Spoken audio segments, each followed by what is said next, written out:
इस राज के लिए न बरसाना न वृंदावन की गोपियां होंगी, ऐसा कोई जिन्हें कोई ना पहचाने।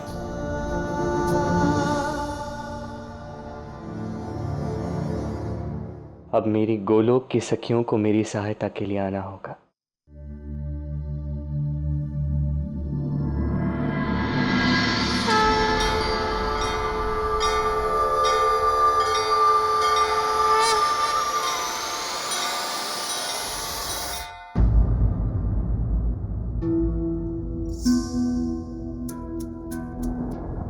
ऋषभान काका, ऋषभान काका, ऋषभान जी,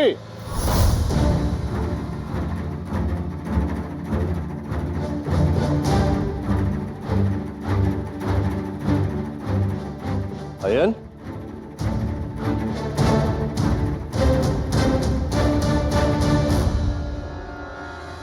क्या हुआ अयन? इतनी रात्रि ऐसे क्यों चिल्ला रहे हो? आज मैं कुछ कहूंगा नहीं काका, केवल दिखाऊंगा। क्या दिखाना चाहते हो अयन? उसके लिए आपको मेरे साथ चलना होगा काकी, वो भी अभी इसी क्षण, क्योंकि यहां प्रश्न राधा के जीवन का है। ऋषभान जी, अयन हमको कुछ अत्यंत महत्वपूर्ण दिखाना चाहता है जो राधा के भविष्य से जुड़ा हुआ है। मुझे ऐसा लगता है कि हमें चलना चाहिए।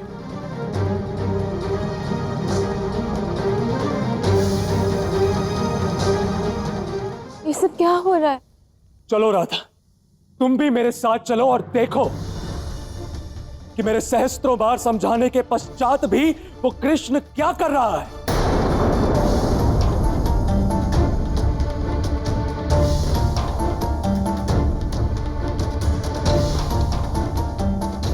अब आप सब चलिए मेरे साथ, आइए।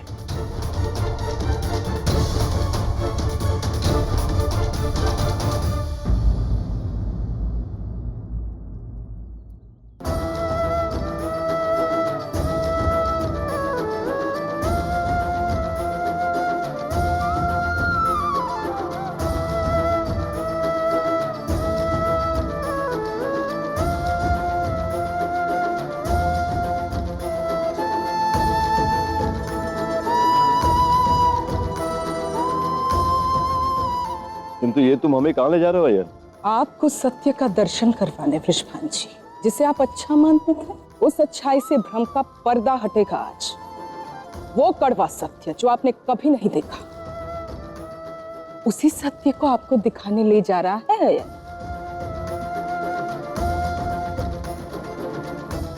आओ न सखियों, तुम्हें आना होगा, अन्यथा तुम्हारी कृष्ण की ये लीला संभव नहीं हो पाएगी।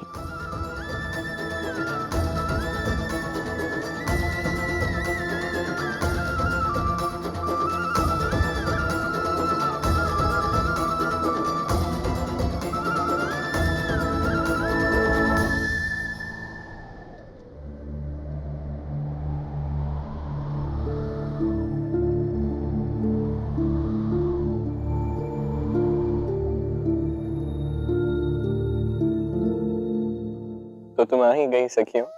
जब हमारे आराध्य श्री कृष्ण अपने प्रेम की परीक्षा दे रहे हैं तो हम पीछे कैसे हट सकते हैं? हमें तो आना ही था कृष्ण। आना तो था, किंतु इस प्रकार रोते हुए नहीं,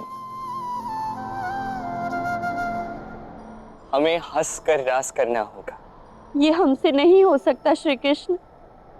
अब आप ही कोई लीला रचिए जिससे हमारे ये अश्रु कोई भी देख ना पाए।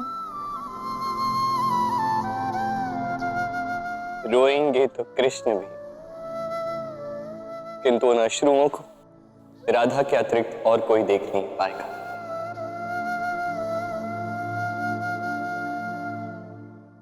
चलिए आरंभ करते हैं।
ये सब क्या हो रहा है कृष्ण?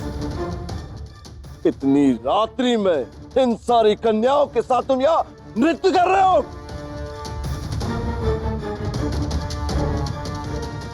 ऐसा निर्लज व्यवहार कैसे कर सकते हो कृष्ण? मुझे ये समझ नहीं आ रहा है कि तुम्हारा व्यक्तित्व अधिक निम्न है या फिर इन कन्याओं का, जो इतनी रात्रि में यहां आकर अभद्र कार्य कर रही हैं।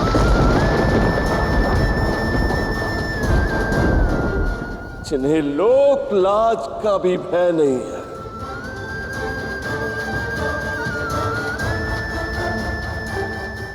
ऋषभान जी, आपको जो कहना है मुझसे कहिए, जो लांछन लगाना है मुझ पे लगाइए, किंतु इन्हें कुछ मत कहिएगा।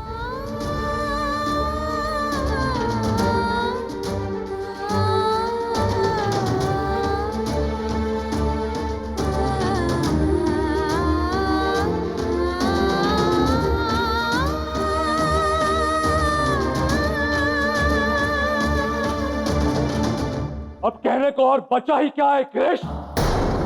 आज जो हम सब ने ये देखा है, इससे बुरा और हो ही क्या सकता है?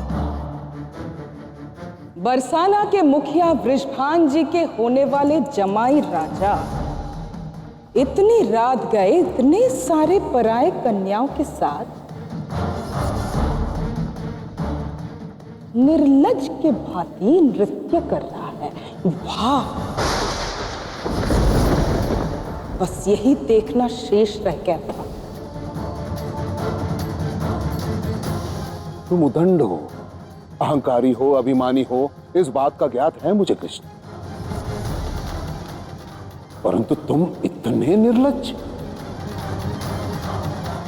कि तुम इतने नीचे गिर जाओगे, इसकी कल्पना भी मैंने नहीं की थी कृष्ण। लज्जा आनी चाहिए तुम्हें।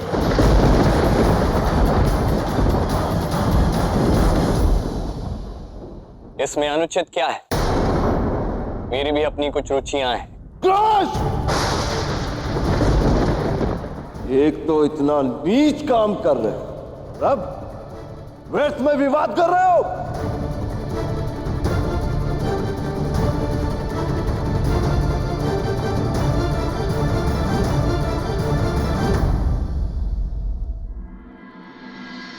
कृष्ण, पुत्र कह दो कि ये झूठ है। मैं जानती हूँ तुम ऐसा कभी नहीं कर सकते। मैं सत्य से मुंह क्यों फेरूं? जो है सो है। मैं कृष्ण हूं और मुझे प्रेम के इस रास में अत्यंत रुचि है।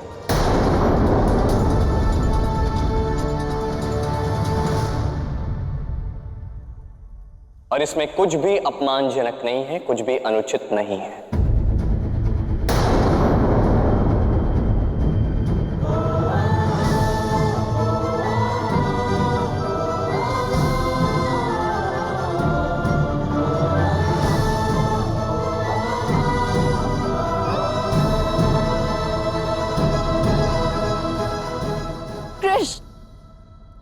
ये तुम क्या कर रहे हो और क्यों कर रहे हो?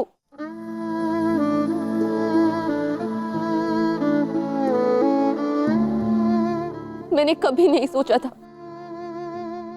कि समस्त संसार में मैंने जिससे सबसे अधिक प्रेम किया, जिसके साथ मैं मन से आत्मा से एक हुई, मुझे कभी उससे ऐसी बात करनी पड़ी।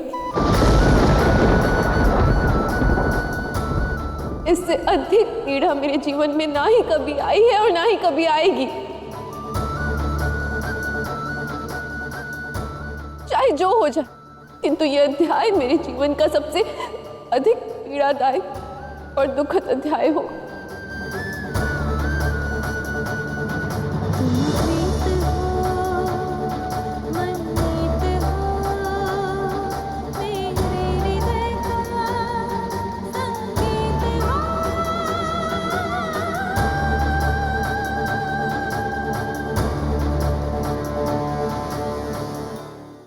मेरी पुत्री तुमसे अनंत प्रेम करती है कृष्ण,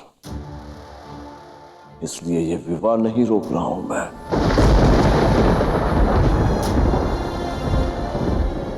किंतु आज के बाद फिर से ये नहीं होना चाहिए।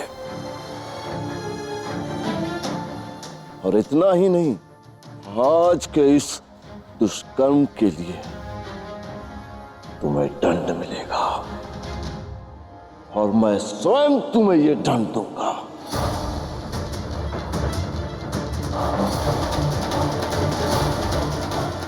समझे? जी।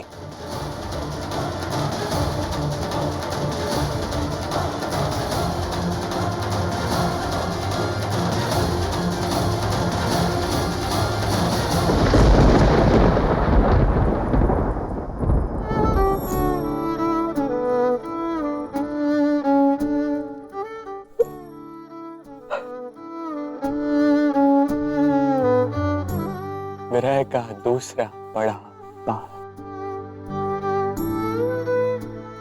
अब केवल अंतिम पड़ाव शेष है राधा।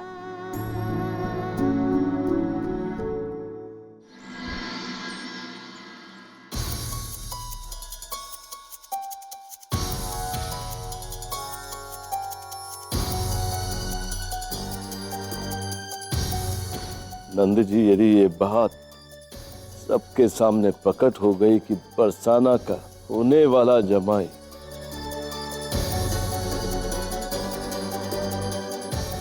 रात्रि में कन्याओं के साथ एकांत में, तो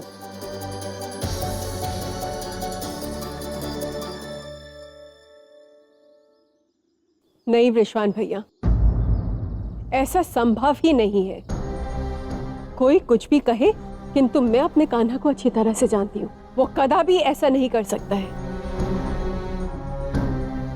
और यदि यही बात राधा कहे तो तब तो विश्वास करेंगी ना।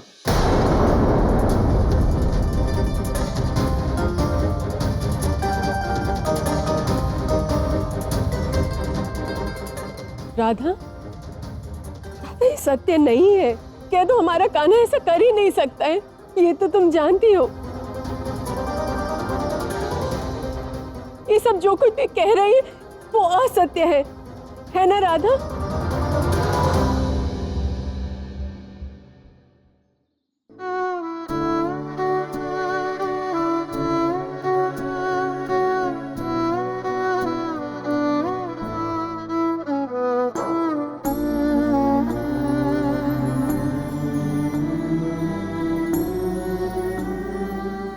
ये भ्रम है काकी। आपका ऐसा सोचना कि कृष्ण ऐसा नहीं कर सकता, ये आपका भ्रम है। जो बाबा कह रहे हैं वही सत्य है।